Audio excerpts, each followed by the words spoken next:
You're listening to the School of Connection podcast, episode 17. Welcome to the School of Connection podcast with Rana Ulk. Each week, she'll connect you with the stories and wisdom of people doing extraordinary work that's changing the world. If you're hungry for growth and love inspiration, you're in the right place. Each episode will give you practical insights and ideas that you can take action on starting today. And now, your host, founder and chief connectologist, Rana Ulk. Hello, everybody. I am back with a guest today. Her name is Suzette Conway. I met Suzette at a conference in Austin, Texas. And when I say meet, I mean we were in the same room listening to one fascinating speaker after another about the brain and neuroscience, and I think we might have exchanged a few words. I can't really remember if we ever officially met or shook hands, but I knew her name and that she was a kindred spirit right away. From day one, if there was a question or a comment to be made, she didn't shy away. Her hand was up, and every word she shared was insightful. Every question she asked was either a question I had or a question I didn't even know I had, but I was so glad she had asked.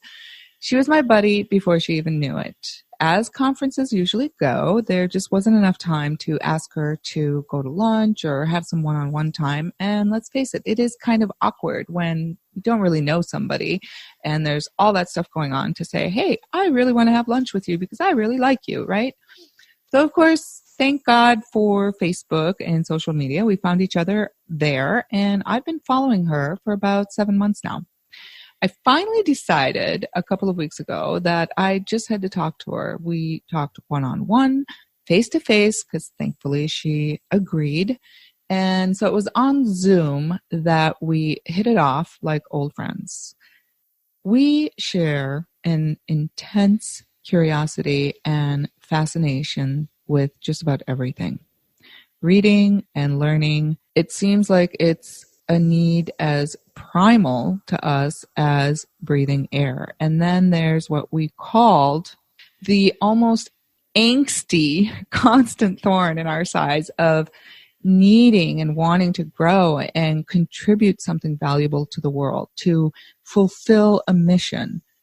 Except we're both so interested in so many things that we have difficulty focusing in one area. So I realized I was right. We really do have a lot in common. And truthfully, even trying to describe what it's like to live with this constant curiosity and desire to go deep in learning is something I've never been able to really do or talk about with people who don't share those feelings. And Suzette was the first person I've ever met that just, she gets it. She totally gets what that feeling is. So when we had our conversation, I also learned that Suzette has taken some extraordinary steps to pursue what she feels is her mission, and that is why I wanted her to join us today. I'm going to ask her to share her story with you, but first I want to let you know that if you are an intensely curious person, if you ever feel overwhelmed with awe and fascination because of something you just learned, if you are the kind of person who would rather skip the parties and the small talk and you crave deep conversations, you need to reach out to us. So Suzette, welcome and thank you so much for being here. Hello, and thank you for having me. I'm super excited for what we're going to talk about today. Well, let's start with this. What is your mission, Suzette, if you were to try to put it in words? What are you here for? Sure. So, it's an interesting question, and it took me until recently to really figure out what that was.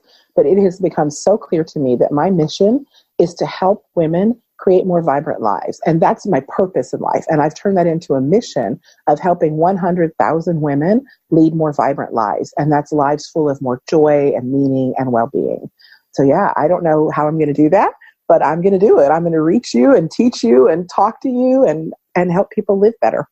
I wonder, when you say vibrant, what else does that encompass? Typically, when we say we want to help people do something, right? We see a pain or something that needs fixing in the world. What is it that you are seeing? So I think it goes back to what you were talking about in your intro, which is there are people like us who want the most we can get from life, but we don't always know how to go about doing it or what it is. We often feel isolated, not realizing that there are other people who want that as much as we do. But then also there are people who don't crave it even that much, but still want it. So if you ever think about like, I want that something more in life, there has to be more than paying bills and doing laundry and going to work every day. What am I supposed to be doing here? What is my role in this world? What is my purpose, right? And we don't all ask those questions the same way or with the same urgency or with the same level of depth of interest, right? But we all as human beings tend to wonder why we're here and what we're supposed to be doing and how we leave our mark so that we didn't just live 80 years and die with nothing to show for it, right? And so it becomes this sort of quest. And as I mentioned, in different levels of intensity, right? But we're all looking for our best lives. So I think that people want to live well, but they don't know what that means and they don't know where to start. And you'll hear it talked about as things like having a flourishing life or having a thriving life. And it's covered a lot, this concept of how we live our best lives is covered a lot in the field of positive psychology. And that's where those terms will show up, thriving and flourishing and things like that. So what I have discovered in my quest for that, for my own best life and in my research, because I'm an avid researcher and input is one of my strengths, I pore over stuff all the time. And what I have discovered is there is a set of life elements, if you will, that I've been able to cobble together, that if you can make your life more vibrant in each of these areas, and you don't even have to do it in all of these areas, but you kind of just tackle each one, you will live a happier, healthier, more robust life that is richer and fuller and just makes you happy. It's a life that I think is one that is connected with our true nature and purpose, right? With who we are deep down and finding a way to express that outwardly. So for me, I think about those vibrant life elements as things like having meaningfulness in our lives, being engaged in our life, social connections. You and I have chatted about the need for, or the problem with loneliness in the world today and how it's actually getting a little bit worse with technology and stuff. Absolutely. And social connections are critical. It's actually really vital to your health that you stay connected to people in your life. And so there's social connections, there's creativity, there's being aware of your own inner life, right? The things that drive you, your interests, your hobbies, your thoughts, what you focus on, what do you do when no one else is around that nobody knows you do, right? When you can get deeply connected to those things and then find a way to manifest them outward, you live a better life. And then, of course, there's stuff like well-being, emotional well-being, physical well-being. For me, it also includes financial and spiritual well-being. And when you take all of those together, I call those the 10 elements of vibrant living. And so the trick is then, if you think about living vibrantly as a continuum, on the one end, there's this sort of dispirited state. When you're not vibrant, you're not at your best, things don't quite feel right, you just can't put your finger on it, but you're just not happy in whatever area we're talking about in your life. And then at the other end of the continuum is vibrance. And that is where you are just literally glowing and thrilled with your life and everything sort of fires on time and in flow, that kind of stuff. The trick is to know, how do you recognize when you're in the dispirited state and what can you do to intentionally nudge yourself to that vibrant state? And so that's what my work is about. So it sounds like you and I have been in that state where we're looking for more vibrancy. And you mentioned that it took you a while to find this mission.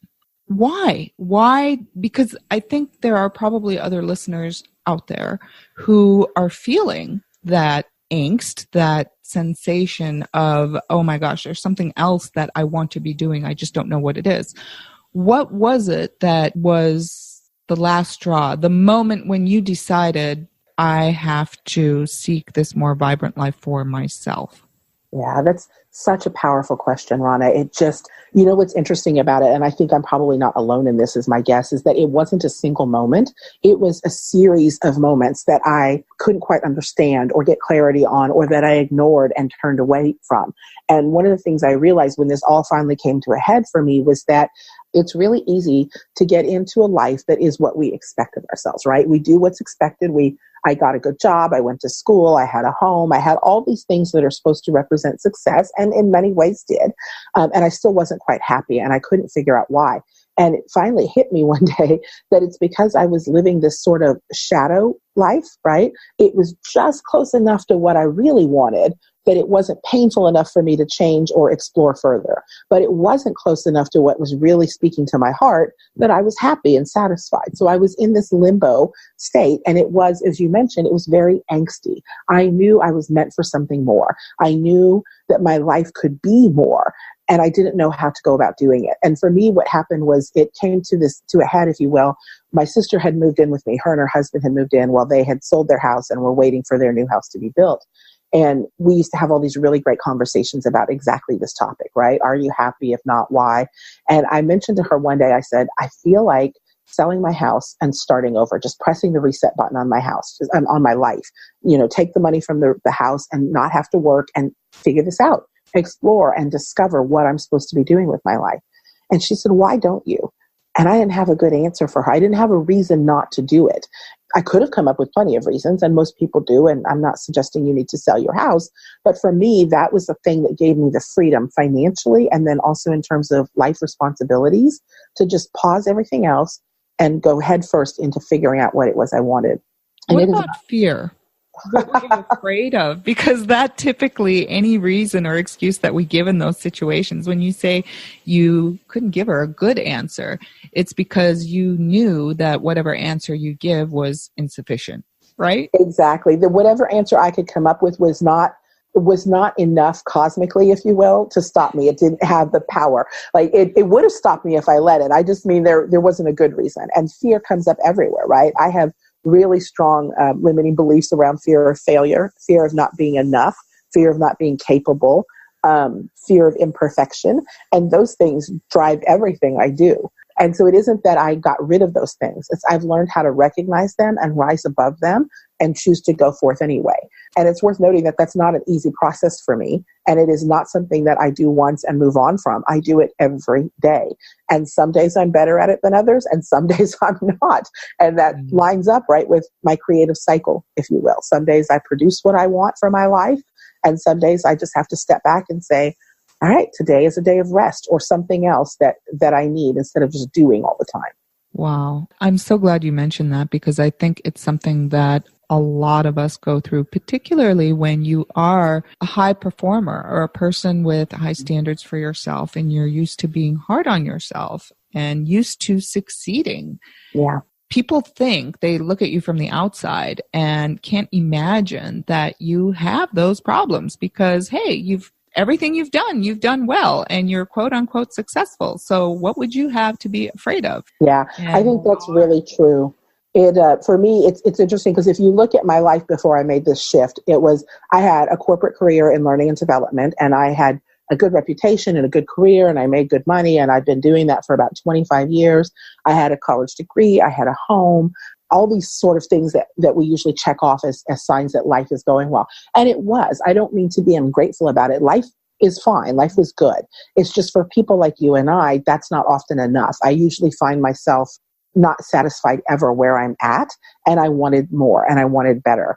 And so, yeah, from the outside in, it looked really great. And now it's funny because I flipped it all around. From the outside in, I look like I'm 20 and starting over in my life again. I have sold my home. I packed up almost everything I owned that I didn't sell into storage. I moved into my sister's dining room where I can live relatively free of any expense and stress as I build a business and shift my life and get my health in order and write a book and all this stuff, right?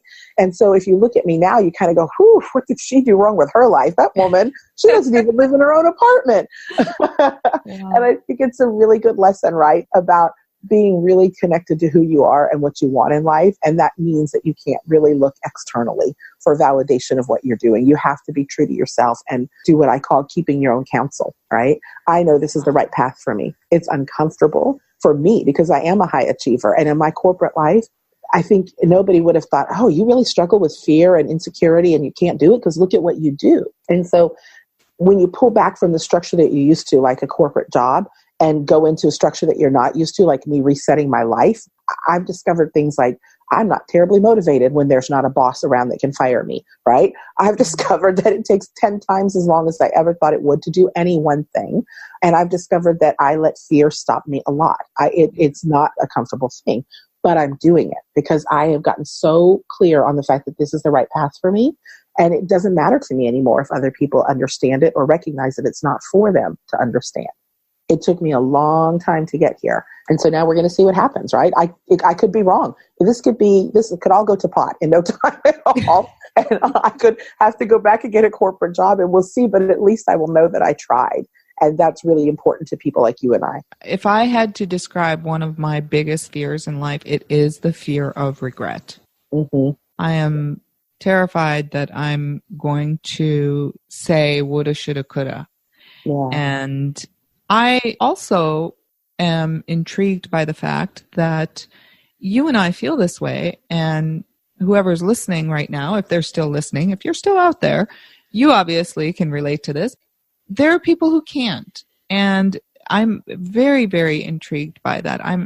I'm almost wishful at times to be one of those people who can go to a job every day and there's none of that, oh my gosh, I should be doing something more. I could be doing something more. I want to have more meaning in my life.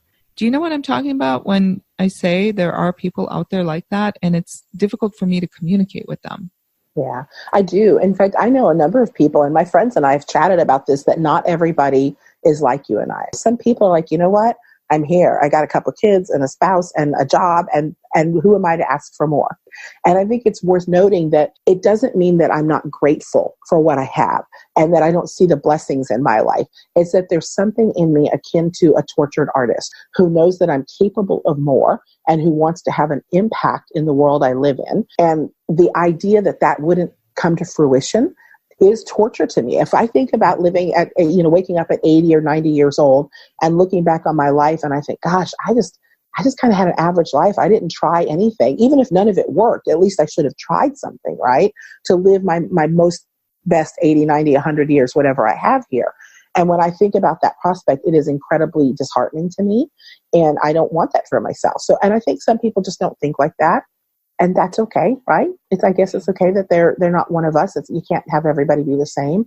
And I think that's why it's easy to get caught up in this whole, what am I doing? Who am I not to be thankful? Who am I to want more? And we hear that message a lot, especially in the United States, right? It's this idea of being greedy because you want more, as opposed to just going, no, I deserve more and I'm capable of more and I can give more if I just figure out how to leverage myself properly, right? My gifts and my talents and even my insecurities. If I can figure out how to leverage them, I can make a better life for myself and hopefully have an impact on the world. And it's taken me a long time to realize that that's not wrong. And it's okay to say that out loud. And surprisingly, when I do say it out loud, I meet people like you, right? Like, I mean, how amazing is that? When you speak your truth, you get connected to other people who share that truth. And I think this is where it really matters to surround yourself with people who will encourage you and lift you up. It really makes a difference. Tell us about how you created a group for people like this. Oh, thank you. Yeah, I did. I have created a space called the Flittersphere. And the concept behind this is that people like you and I are a bit like fireflies, right? We have this sort of light in us that we have an innate organic need to shine. We can't turn it off. We need to put our best selves out there and have our best lives. And when you think of a single firefly, that light at night when it's just dusk, right, it's beautiful. But when you get a community of fireflies together, it is magical. And as it turns out, those fireflies use their lights to communicate with one another. It's actually how they mate, but I like to think of it as broader than that, just sort of a, hey, you're one of my people, right? I'm one of your people. And when I thought about that concept, it made so much sense for what I wanted for my life and for what I wanted to create. And as it turns out, there is not a word for a group of fireflies. So like you might have a herd of buffaloes or a school of fish or a pack of dogs. There isn't a thing of fireflies out there. So I created a word called flitter. So the idea is that the Flittersphere is the space in which we all come together to let our best light shine, to connect with other people like us, to share and cheer each other on and to tell our stories, because it's in that connection where there's power, right? As human beings, we're not meant to do this work alone. We're meant to do it in community. And so I really wanted to create a space where we could come together and let our light shine together and communicate and connect and just be our best selves. So I created the Flittersphere. And so, yeah, that's what it is. I love that. I love the Flittersphere. Flittersphere. It was hard for me to say it when you first told me, but now I find like it's just rolling off my tongue.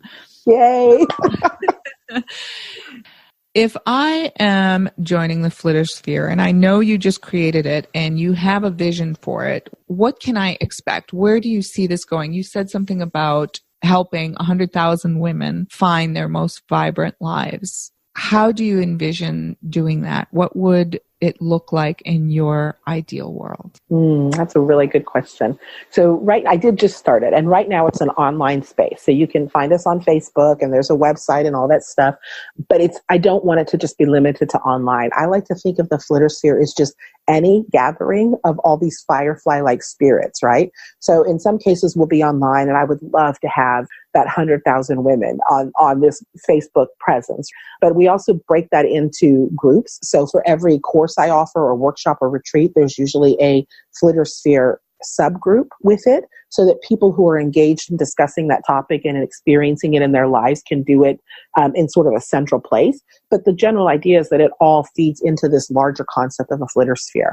And right now that's online, but I see that as being things like face-to-face meetups and conferences. Like I have this notion of a Flitterfest in my mind. It's just like a multi-day conference where we all come together and meet face-to-face and in person. And I would love for people who meet online, like you and I did, right, where we really connected online, to feel comfortable taking their friendships into real life and really just experiencing it like that. So almost that it's an essence of being connected authentically to other people who are like you and who share your desire for your best life, whether that's online or offline. I think it's going to grow into lots of amazing things, and I think it'll be just anywhere a few of us firefly spirits gather, we will be in the Flittersphere. I really love that. Now, I think it might be important to say, when you did something as drastic as selling your home and quitting your job, did you know that you were going to be creating the Flittersphere, or was it a jump and the net will appear kind of decision? So it was sort of both. It was, I did have the concept for the Flittersphere as a what we just described, right? This community meeting place, firefly energy, that kind of stuff. And I knew the name of the company that I was going to create ultimately, which is called Purple Chicken Life, LLC. And so I knew those things, but I didn't know there was definitely an element of jump and the net will appear, because I didn't know what I wanted to do. For me, you talked about earlier how we have input and we're interested and fascinated in all these different things, right? So for me, one of the struggles was, how do I niche down to something that I can focus on? I was interested in everything under the sun. I mean, whether you're talking about the neuroscience stuff or forgiveness or connection and social engagement, grace and generosity. And I mean, I have so much stuff I'm fascinated by, and I couldn't figure out what to do with that. And at first I had this concept in my head of sort of coffee shop chats. So this notion of when you get together with one of your best friends who has this kind of energy that we're talking about, and you have these amazing conversations, and it's full of aha moments. I call them sparkable moments and sparkable people. And I wanted to create that, and I didn't know how. So I just started doing something. I started thinking about things like, what are all the topics I'm interested in, and where do they overlap, and what kind of groupings could I launch them into? And one of the things I did, and this is really what propelled me in large part to make this change, is I had taken out a folder that I had. It was probably, no kidding, about 5 or 6 inches thick, of all these ideas I've been gathering for years and years and years. And you open it up, and it just is like looking at the inside of my mind, like torn off pieces of envelope and Post-it notes and legal pads and spiral note, everything jammed in there, full of ideas about businesses and products that I could create, and taglines and marketing slogans and things like, do CD-ROM courses. Remember when CD-ROMs were around, and coaching and workshops. And so it was sort of all there. And when I laid it all out, it covered my entire dining room table in several layers.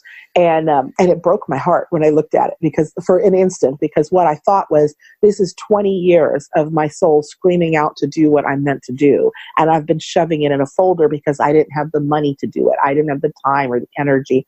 I couldn't figure out how to leverage that part of my life, honor that part of my life while still having a full-time job and all this stuff.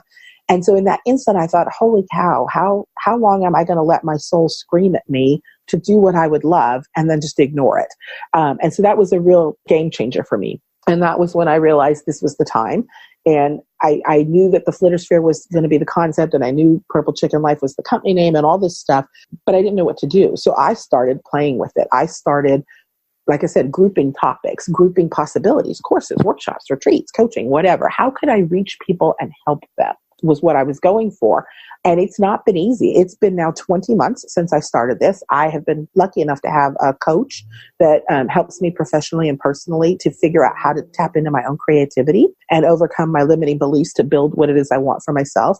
And I sometimes joke with her that I must be her worst client because I am so uncoachable and it has taken me so long to get here, right? But it is slowly over time, I have managed to come up with the brand concepts and the product offerings and the topics I want to talk about and a roadmap, if you will, for the products I'm going to create.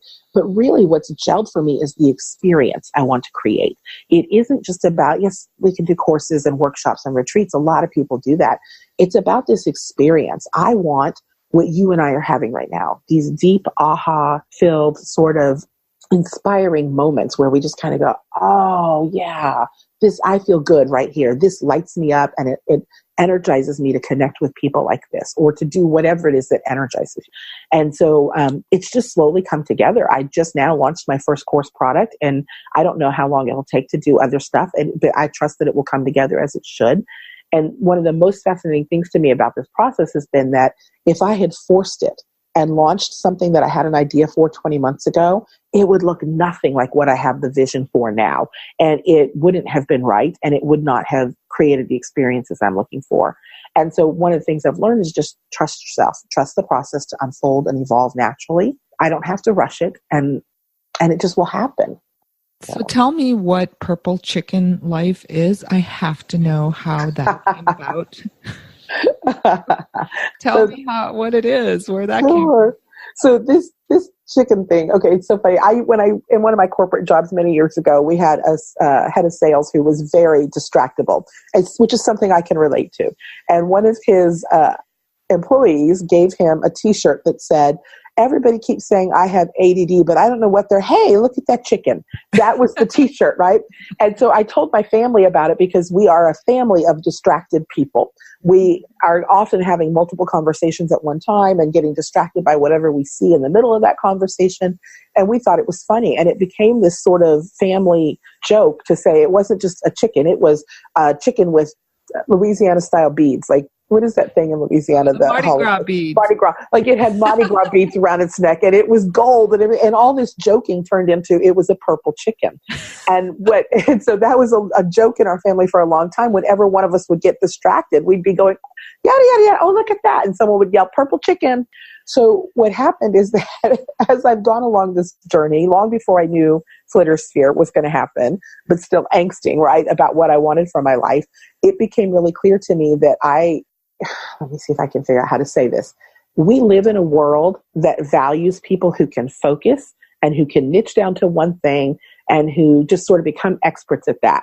And we live in a world of people who, if you have 27 things going on at one time, they think that's a bad thing. They're going to label you with ADHD or you're a distracted person or you're incapable of focusing. It took me a long time to realize that is not a defect. It is an asset. The fact that I can take that much information in and make sense of it and curate it and kind of organize it and make the connections and share it with other people, that is a skill and it is an asset and it is part of who I am. And I was tired of feeling like there was something wrong with me for being like that, for being distracted. I kid you not, Rana, I bought a book about adult ADD and got distracted before I could finish reading it. Like it just was how my brain works. If you look at my computer, there's 20 tabs open at one time and they're all sort of loosely related, but not really. And I'm interested in all of it. And so what happened was I realized that this distractibility was core to who I was. It's core to who I am. And I was tired of denying that and I was ready to honor it. So for me, Purple Chicken Life is about saying, I honor who I am in all my scattered nature as something beautiful and something worthwhile. And I am determined to live my best purple chicken life, right? And so that's what came out for me. We live a life that's tied to who I am, to my true nature. I'm so glad I asked about the purple chicken. That is something as well that I can relate to. And I think it is a relief to hear someone say, you know, I'm distractible too, and it doesn't mean that there's something wrong with me. That's great. Yeah. Now, before I ask my last question, which is a very important question, I need to have you repeat how people can find you and how they can reach out to you if they want to. Sure. Thank you. So probably the best way right now is the Facebook group, because the website, while it's up and running, is still we're tweaking it, right? But you can find us on Facebook. The name of the group is Flittersphere with Suzette Conway. So it's Flitter, FLITTERSPHERE, Flittersphere with Suzette Conway. You can also find us on flittersphere.com, but as I said, that's kind of still under construction, so go there, but don't be too dismayed if a link doesn't work. We're still working on it. Right. And that's the fastest way. And then from there, we can connect you. That's where we'll announce all of our offerings and our experiences as we create them. It's where we come together as a group, and you can connect from there to any other subgroups that exist. Fantastic. Now, it took you a while to figure out your mission. You sold your house. You moved in with your sister. There are people out there listening who are saying, I have this feeling, but I feel stuck. There's no way I can sell my house. There's no way I can drop what I'm doing, but I need to find some sort of satisfaction or fulfillment of my soul screaming, right? You said that, you used that word, and it's so true. It's almost like your soul screaming for something and you can't figure out what it is. The way I used to put it is, it's like the kid screaming and throwing a temper tantrum, pulling on your skirt, and you would fulfill their wish and desire if you knew what it was, but you don't. So that scream never ends. So what is one thing that you would suggest somebody who is feeling that could do starting today? Oh, another really good question. There is so much you could do, right? And I think it's worth pointing out that you don't need to sell your house or move in with your sister or quit your job. Those were things I chose to do because it worked for me, but you don't have to do that.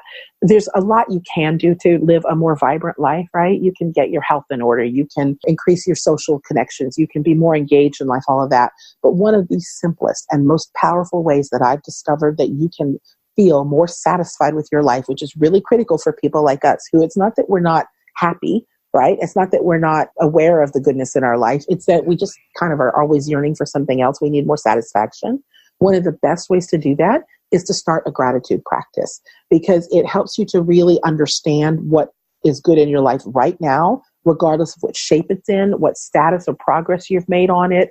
You can be grateful for things that are about to happen. You can be grateful for your dreams and your visions of what you want for your life. Grateful for who you are and what you have to offer and what's unique about you, that purple chicken essence in you. And so to me, practicing gratitude is really simple. You can do it in a few minutes a day.